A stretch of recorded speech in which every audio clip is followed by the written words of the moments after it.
Hi friends, आपने title तो पढ़ा ही होगा, रोस्टेड चिकन केक ट्यूटोरियल। आज हम रोस्टेड चिकन जैसे दिखने वाली केक कैसे बनाते हैं वो सीखने वाले हैं।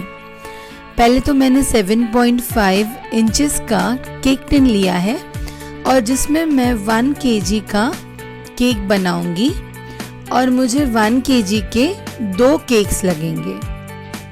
यहाँ पे मैंने टिन को ऑयल से ग्रीस किया और फिर मैं उसे बटर पेपर से लाइन कर रही हूँ। हम कढ़ाई को 10 मिनट के लिए प्री हीट करेंगे हाई फ्लेम पे। यहाँ पे मैंने 500 ग्राम चॉकलेट प्रीमिक्स लिया है और मेरे ब्रांड का नाम प्रिस्टीन है। आप भी इसे ट्राई कर सकते हो। इससे केक्स बहुत ही अच्छे बनते हैं, सॉफ्ट बनते हैं। तो इसे 500 ग्राम्स मैंने लिया। इसमें 6 टेबलस्पून ऑयल ऐड करें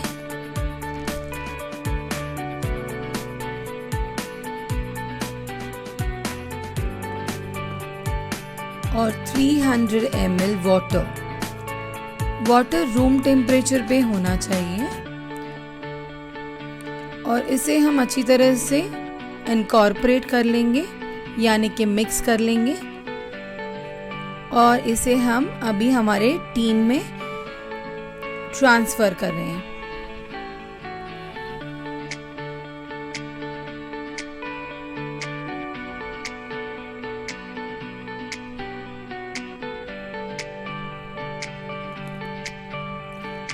इसे 1-2 बार आपको टैप कर लेना है। टिन को हम अभी प्री हीटेड कढ़ाई में रखेंगे और अराउंड 50 to 55 मिनट्स तक बेक करेंगे ऑन स्लो फ्लेम। और मैं इस कढ़ाई में अब गनाश बनाने वाली हूँ। गनाश हमें बनाने के लिए 250 ml का अमूल फ्रेश क्रीम लगेगा। उस पैक को हम कंप्लीटली अपनी कढ़ाई में निकाल लेंगे और हमें इसे चलाते रहना है, नहीं तो ये मलाई नीचे लग सकती है और जल सकती है।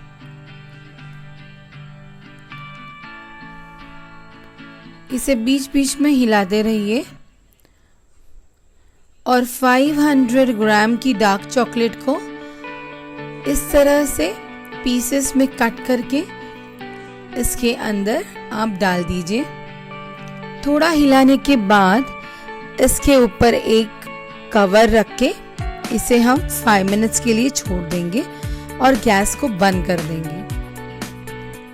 वो हमारी क्रीम की गर्मी में ही अच्छी तरह से पिघल जाएगा। चॉकलेट को कभी भी ज़्यादा गर्म नहीं करना चाहिए, नहीं तो उसकी टेस्ट बदल सकती है, वो थोड़ा कड़वा लग सकता है। 5 मिनट के बाद आप इसका कवर निकालेंगे और उसे विगरसली स्टर करेंगे, हिलाएंगे। इस वजह से हमारी गनाश लम्प फ्री हो जाएगी और स्मूथ गनाश का पेस्ट मिलेगा हमें।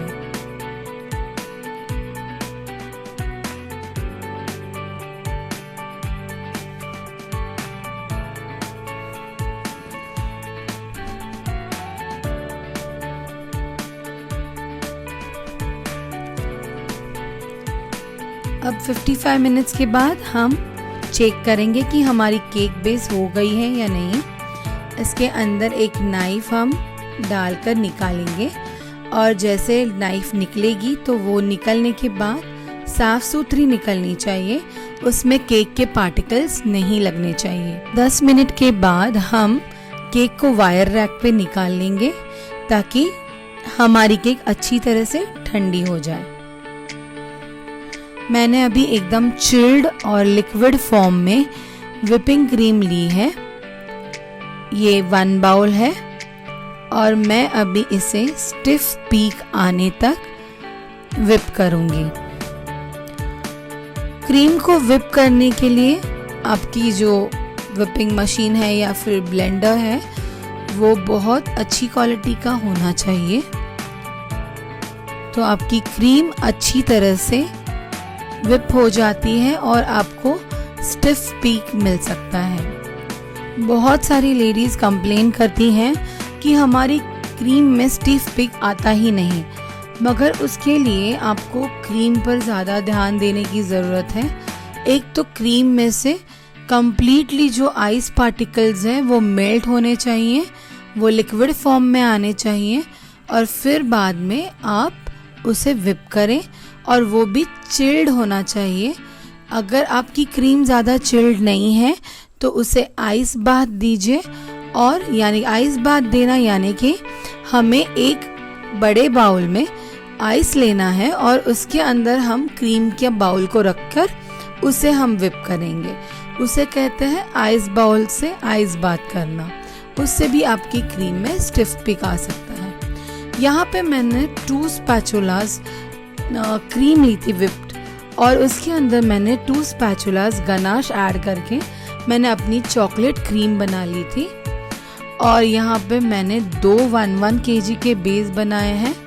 उनकी अपर लेयर को मैंने लेवल अप किया है काट कर, और फिर ईच बेस को मैंने 2 हाफ्स में डिवाइड किया है। अब मेरे पास 4 हाफ्स है। यहाँ पे मैंने 2 kg का बोर्ड लिया है। उसके ऊपर मैंने फर्स्ट लेयर ली, और उसके ऊपर मैं डायरेक्टली ऑरेंज क्रश को स्प्रेड करूँगी। इस केक को एक्चुअली हमें कार्व करना है, इसीलिए हम इसे ज़्यादा मॉइस्ट नहीं करेंगे या फिर पानी से इसे सोक नहीं करेंगे। कार्विंग करने का मतलब है कि हमें इस केक को एक शेप देना है, और वो हम कटिंग करके उसे शेप देंगे। वो मैं आगे आपको दिखाऊंगी। अब हम इसके ऊपर चॉकलेट क्रीम का लेयर दे रहे हैं, और इसके ऊपर हम 2 स्पून्स गनाश भी ऐड करेंगे। इसमें हम गनाश की लेयर इसलिए देते हैं ताकि अंदर से हमारा केक स्ट्रॉन्ग बने और वो ज़्यादा हिले नहीं। इस वजह से उसका जो वॉबलीनेस है या फिर वो जो सॉफ्ट होने की वजह से वो हिल जाता है, वैसे वो नहीं होगा, क्योंकि चॉकलेट या फिर गनाश एक बार लगाने के बाद जब हम उसे फ्रिज में रखते हैं तो वो टाइट हो जाती है। अब मैंने सेकेंड लेयर पे भी सेम प्रोसीजर किया है। फर्स्ट मैंने क्रश यूज़ किया, then I am using chocolate cream, और इसके ऊपर अब हम गनाश की लेयर भी देंगे।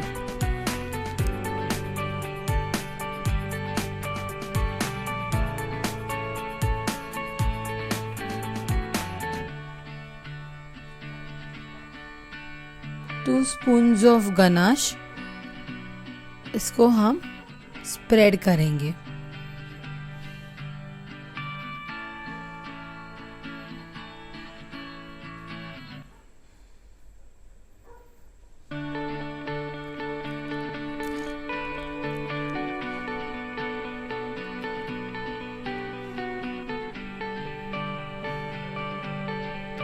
ये हमारी लास्ट लेयर है, इसलिए हम इसके ऊपर ऑरेंज क्रश नहीं डालेंगे। हमने डायरेक्टली इसके ऊपर चॉकलेट क्रीम की लेयर दी है।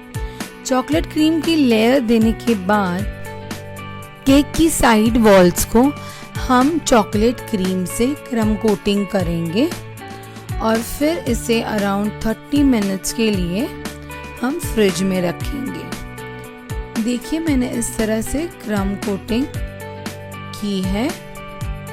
A thin layer of chocolate cream, आप देख सकते हो। अब मैंने केक को 30 मिनट्स के बाद फ्रिज से निकाला है, और अब हमारी केक अच्छी तरह से स्टिफ हो गई है। अब हम इसे कार्व कर सकते हैं, यानी कि इसे शेप दे सकते हैं।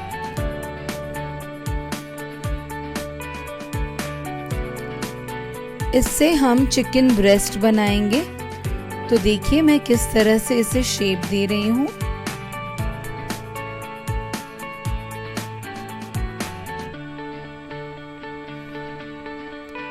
ये शेप थोड़ी बहुत हार्ड जैसे लगेगी आपको,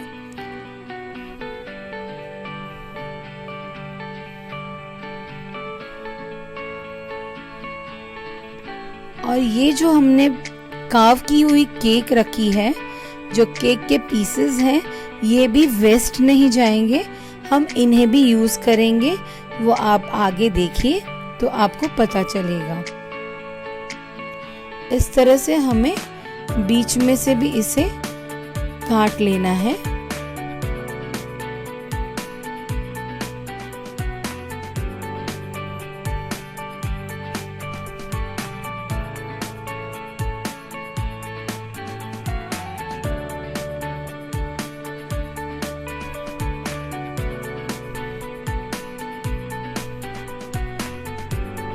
कट होने के बाद हमारी केक इस तरह से दिखेगी।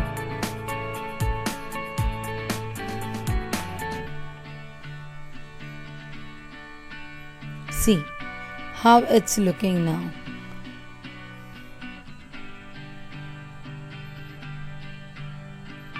अब हमें वापस हमारे केक को 30 मिनट्स के लिए फ्रिज में रखना है और इसे अब हम गनाश से कोट करेंगे, क्योंकि हमें इसे फॉन्डेंट से फाइनल कोटिंग देनी है। और हम चॉकलेट के ऊपर या फिर गनाश के ऊपर अच्छी तरह से फॉन्डेंट की कोटिंग दे सकते हैं।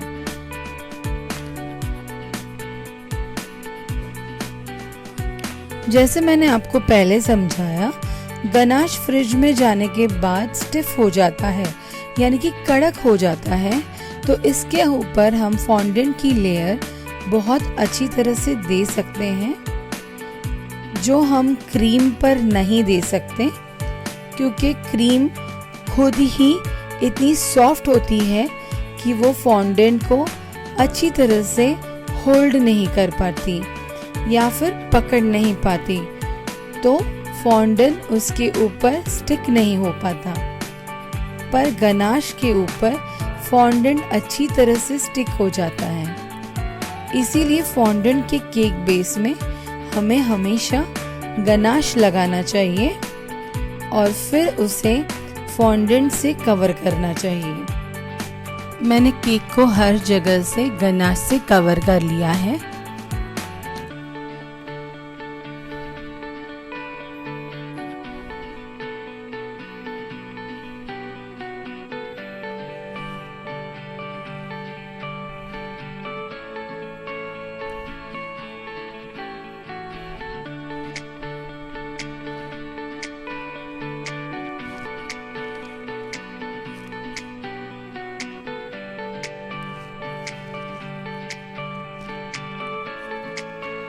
इस प्लास्टिक शीट से हम इसे स्मूथ करेंगे।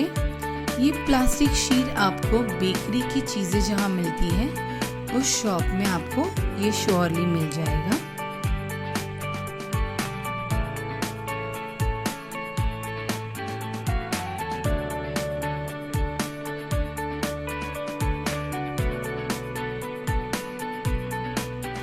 फाइनल फिनिशिंग देने के बाद इसे हम 20 मिनट के लिए फ्रिज में रखेंगे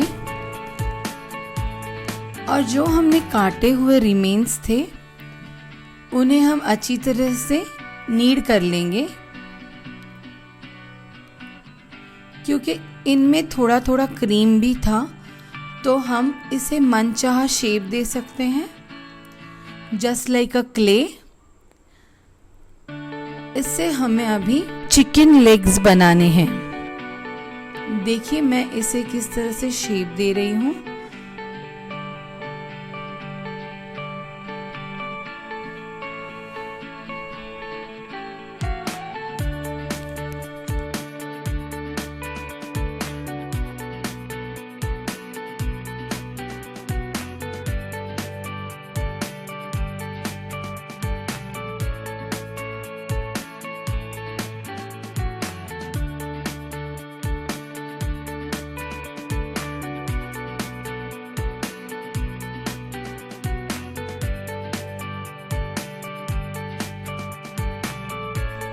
यहाँ पे मैंने चिकन के 2 लेग्स बनाए हैं। देखिए मैं इसे कैसे शेप दे रही हूँ। एक्चुअली पहले जो शेप मैंने बनाया वो मुझे लग रहा है थोड़ा छोटा हो जाएगा, इसीलिए मैं उसमें और थोड़ा केक ऐड करके उसे थोड़ा बड़ा शेप दे रही हूँ, ताकि मेरी जो चिकन ब्रेस्ट मैंने ऑलरेडी बनाई हुई है उसके साथ ये साइज मैच हो जाए। इस तरह से किसी भी शेप को बनाना बहुत आसान है। अब मैं इन्हें गनाश से कोट कर रही हूँ ताकि हमारे चिकन लेग्स अच्छी तरह से स्टिफ रहे।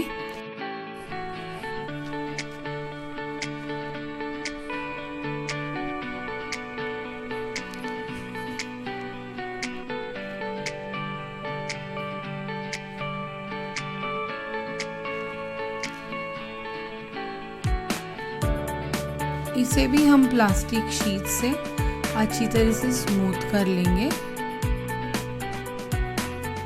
ताकि जब हम इसे फॉन्डेंट से कवर करेंगे तो हमें वो ऊपर से स्मूथ ही दिखना चाहिए। मैंने सेम प्लास्टिक शीट्स यहाँ पे यूज़ की हैं।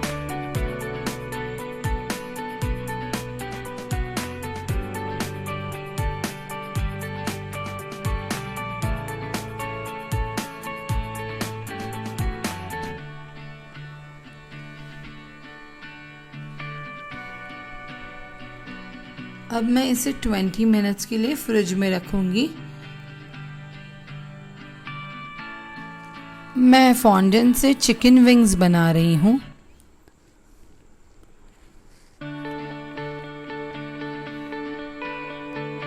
देखिए मैंने इन्हें किस तरह से शेप किया है।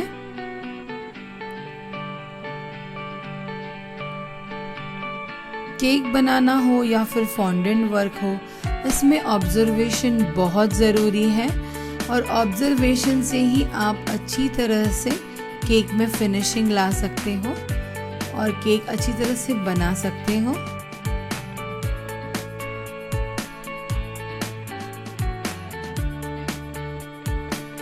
मेरी फॉन्डेंट थोड़ी स्टिकी हो गई है क्योंकि वेदर में थोड़ी ह्यूमिडिटी है और ये रेनी सीजन की वजह से थोड़ी फॉन्डेंट स्टिकी हो गई है।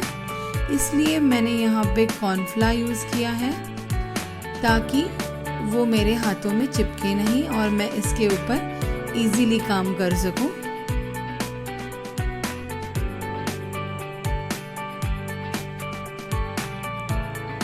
ऐसे वेदर में नॉर्मली हमें एसी में ही फॉन्डेंट का काम करना चाहिए।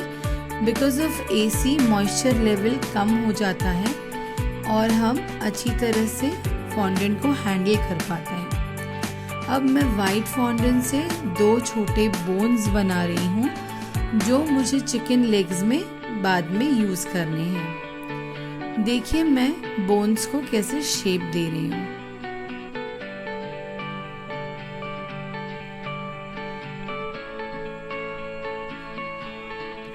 केक बनाने के लिए पेशेंस की बहुत ज़रूरत होती है, मगर वो बनने के बाद इतना खूबसूरत लगता है, आपको उसको देख के ही एक सेटिस्फैक्शन होगी और एक अचीवमेंट का एहसास होगा। सो ये आप श्योरली घर पे ट्राई कीजिए। It's very easy to make. ये कोई भी बना सकता है, सिर्फ ऑब्जर्वेशन और पेशेंस दोनों की ज़रूरत है, वरना कोई भी ये केक बना सकता है।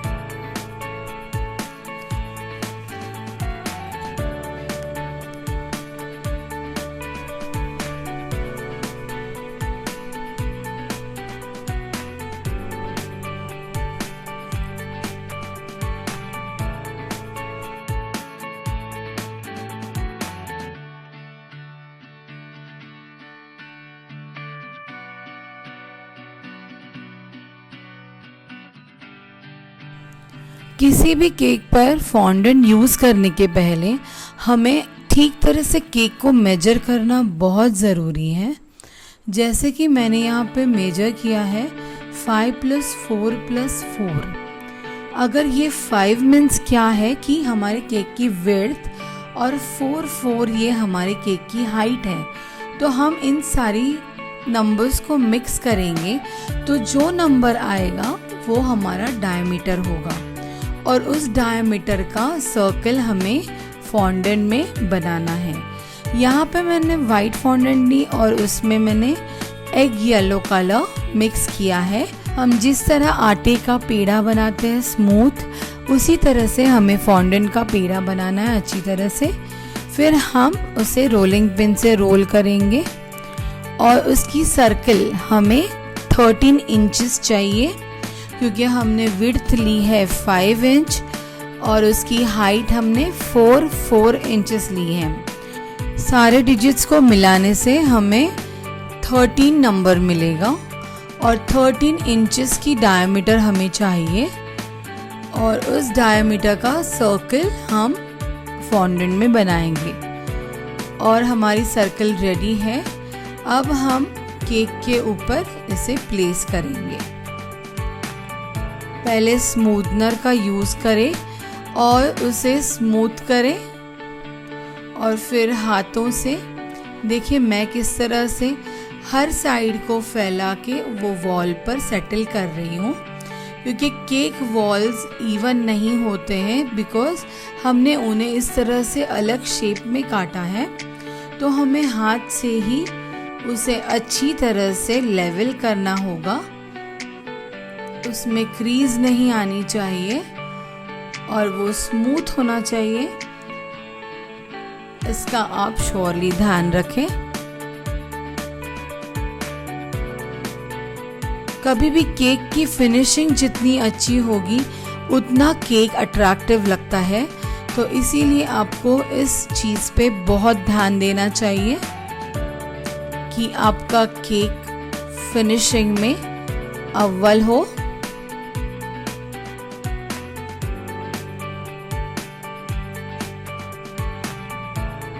देखिए मैं कैसे हर जगह से उसे उठाकर लेवल अप कर रही थी।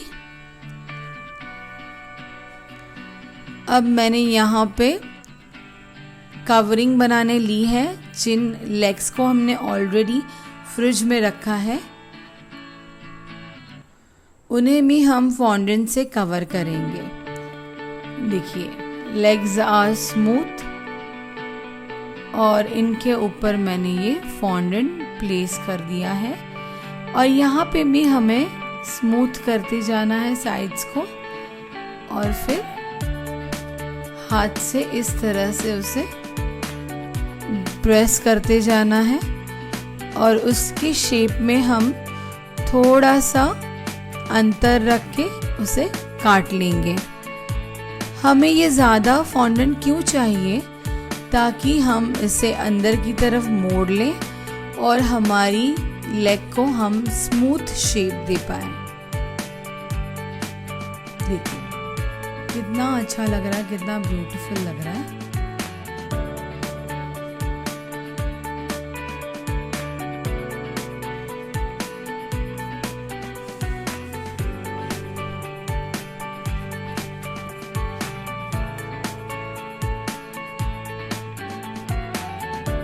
सपोज इस फॉन्डेंट में कोई कलर लग गया भी तो भी आपको डरने की ज़रूरत नहीं, क्योंकि हमें चिकन का कलर देने के लिए इस पे कलर्स लगाने हैं और उसमें अगर कोई कलर आपकी वजह से लग चुका है तो वो उसमें छिप जाएगा। तो डोंट वरी, आप इस तरह से शेप पे ध्यान दें कि आपकी शेप अच्छी तरह से फॉन्डेंट में कवर होनी चाहिए और उसे आपका मनचाहा शेप आना चाहिए। यहाँ पर भी आप उसको साइड से काट लें और उसे अंदर फोल्ड कर लें। देखिए दोनों लेग्स हमारे रेडी हैं। अब यहाँ पे मैंने टेक्सचर वाला टिश्यू पेपर लिया है, जिसे हम किचन टॉवल भी बोलते हैं, और उससे मैं अपने केक पर प्रेस कर रही हूँ ताकि मुझे केक पर टेक्सचर चाहिए। यहाँ पर शायद आपको ये टेक्सचर बराबर से ना दिख रहा हो, मगर फाइनल केक में वो आपको श्योरली दिखेगा, क्योंकि जब हम इसे पेंट करेंगे तो जिस एरिया में टेक्सचर है उस एरिया में पेंट उसी तरह से लगेगा जिस तरह का टेक्सचर इसमें आया है। मैंने यहाँ पे प्रोमिनेंटली 3 कलर यूज़ किए हुए हैं। यहाँ पे मैंने एग येलो लिया है,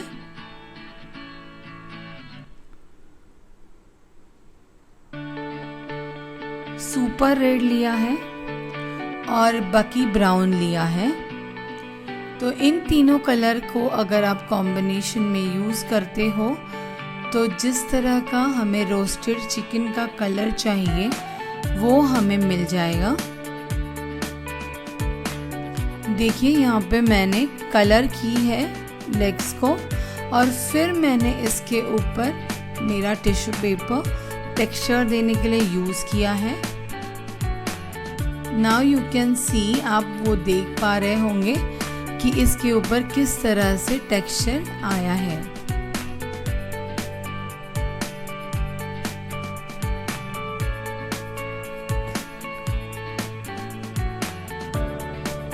इस मेथड से हमारी ज़्यादा लगी हुई कलर भी लेवल हो जाएगी।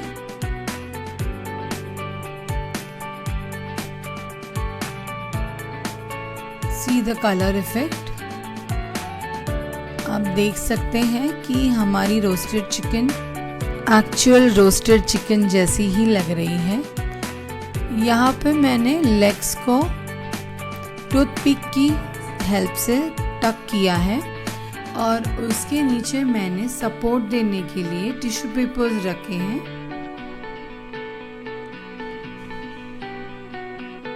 कभी भी फॉन्डेंट को वाटर से ही ग्लू करें, यानी कि वाटर लगाने से भी वो ग्लू का इफ़ेक्ट होता है और हम अच्छी तरह से उसे चिपका सकते हैं।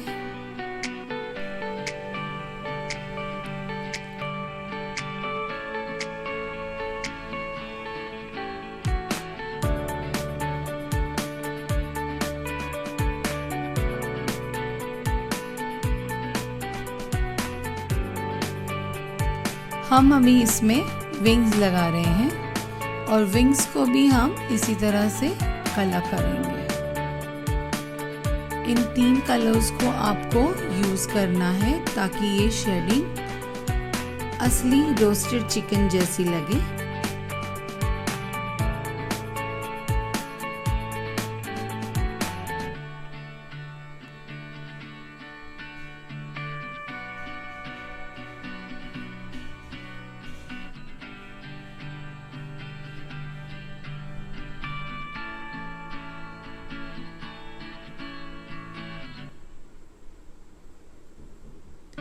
हमने यहाँ पे चिकन लेग्स में बोन्स लगा दिए हैं।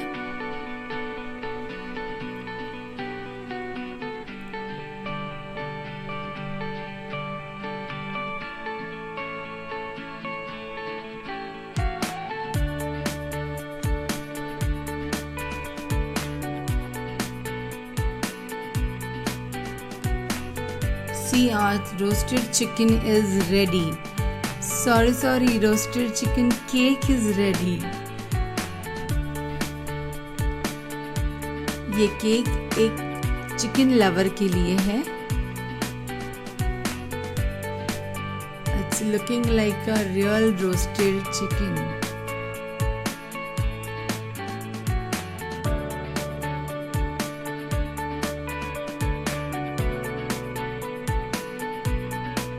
Please share, like and subscribe my channel and press bell icon for the notification of my upcoming videos.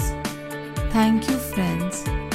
हमने चिकन की साइड्स में न्यूट्रल जेल लगाया है ब्रश से और उसके ऊपर मैंने जो केक के क्रम्स रखे थे उनको मैं स्प्रेड कर रही हूँ ताकि मेरी केक को अच्छी बैकग्राउंड मिले और केक का लुक और भी इन्हांस हो। So friends, what are you waiting for? आपने पूरी ट्यूटोरियल तो देखी ही होगी। So do try and comment me how you felt. Roasted chicken cake is ready.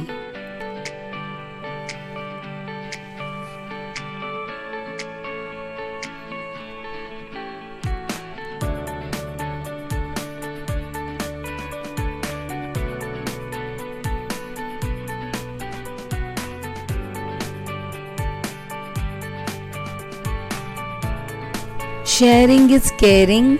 Keep loving. Thank you.